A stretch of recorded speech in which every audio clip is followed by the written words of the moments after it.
named John Gray, who works fixing cars, is called to the police station. There, he hears something shocking. His 17-year-old daughter, Angela, has said that he hurt her in a very bad way. Angela has left home and is now living in a church with help from a kind priest named Reverend Beaumont. A police detective named Bruce Kenner starts looking into the case. He talks to John, who says he doesn't remember doing anything wrong. Still, John says he believes Angela because he trusts her more than his own memory. Bruce isn't sure if John is telling the truth or pretending to forget. Bruce visits John's house with another officer named George Nesbitt. They meet Angela's grandmother, Rose Gray. She is very sad and upset. She says John was very angry when he first heard what Angela said. Bruce also learns about Angela's older brother, Roy, who left the family 2 years ago and never came back. Rose had asked John about it, but he didn't give a clear answer. Officer Nesbitt, who knows the family well, thinks that Angela might be making up the story because her home life was very hard. Her dad drinks too much, her mom died, and her brother doesn't talk to them anymore. To understand things better, a doctor named Kenneth Raines, who studies the mind, is called in. He speaks to John and says that maybe John really doesn't remember what he said. He says that maybe John really doesn't remember what he said. He says that probably he doesn't remember the bad thing because his brain is hiding it. The doctor decides to use a special kind of hypnosis to try and bring back lost memories. The doctor decides to use a special kind of hypnosis to try and bring back lost memories. During the hypnosis, John sees scary images. He sees someone hurting Angela in her room, taking photos. When he looks closer, he realizes the person is Officer Nesbitt. Bruce is shocked and quickly arrests Nesbitt.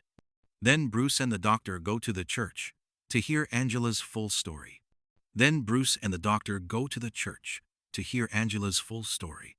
She is very scared, but says that Nesbitt was one of the people who hurt her. She also says something very scary happened. They carved a strange symbol on her during a dark ceremony meant to bring evil. Soon, more people in the town come forward. They say they also were hurt in similar dark ceremonies. They say they were marked, threatened, and treated badly. This news spreads everywhere, and people begin to panic. That night, Bruce has a terrible dream. At the same time, John has a panic attack in jail. He suddenly remembers seeing a black cat and people in dark clothes. This makes Bruce think Angela might be telling the truth. Bruce and the doctor find Roy, who is now living alone in an old house in Pittsburgh. They visit him and put him under hypnosis too. Roy remembers being hurt years ago by people wearing scary makeup and cloaks. Bruce starts to think this may be part of something much bigger than just one family. Bruce begins to wonder if even Angela's grandmother, Mrs. Gray, is involved. He orders the police to search the Gray family's house. Mrs. Gray becomes very angry and even hits Bruce for accusing her. Meanwhile, the FBI shares new information. They say that strange satanic things are happening in many places nearby. Back at the police station, Officer Nesbitt passes lie detector tests. Since there is no solid proof, the police plan to let Roy know. Bruce is still unsure, so he visits Angela, who is now in the hospital. Angela is very scared and doesn't want to show the mark on her body. She thinks the bad people will come back if she does. But Bruce gently convinces her, and she finally agrees. Later, Bruce listens to a recording of Angela's voice while checking John's workshop. Angela says something very disturbing. She remembers her grandmother taking her to the workshop one night. Inside, there are people in cloaks doing scary things, hurting others, burning bodies, and saying strange words. One old woman kept telling her it was all just a dream. Angela says her father led the ceremony like it was a special event for him. Bruce is very upset by what he hears. He quickly leaves the workshop and tells his team to keep digging and searching for evidence. The next day, Angela comes to Bruce's office.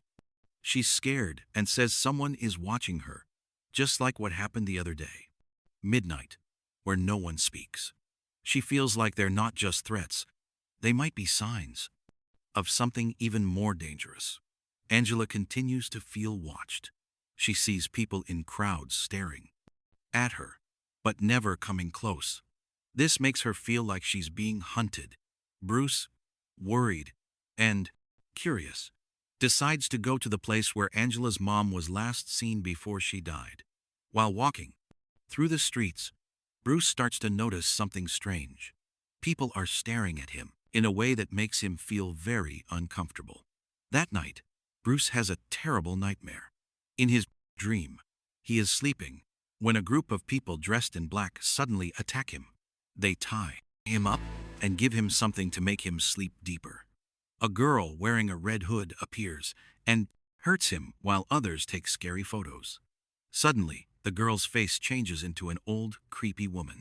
Bruce wakes up scared and sweaty, glad it was only a dream, but the fear stays with him because it felt so real.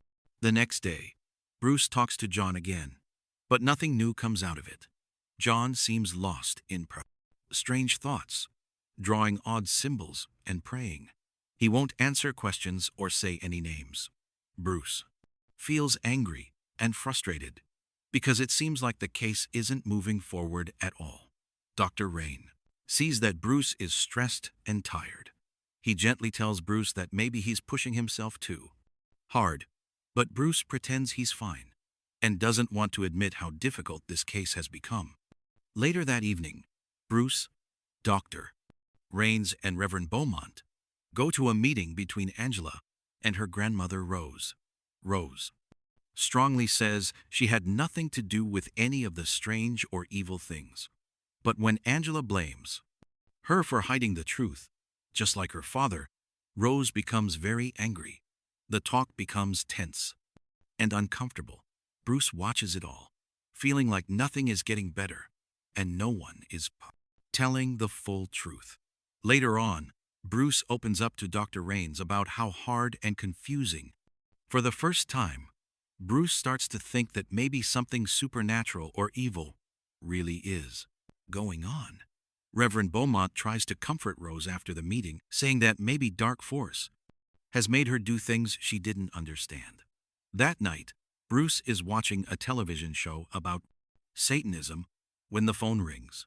Thinking it's someone from work, he picks it up, but there is silence, and the caller hangs up. At the same time, Rose is at home alone. She hears her cat crying from inside John's workshop, but her real cat is sitting right next to her. Curious and a bit scared, she follows the sound to the workshop. Inside, she sees a girl named Lucy standing in the shadows. Then a strange black cat with glowing red eyes appears.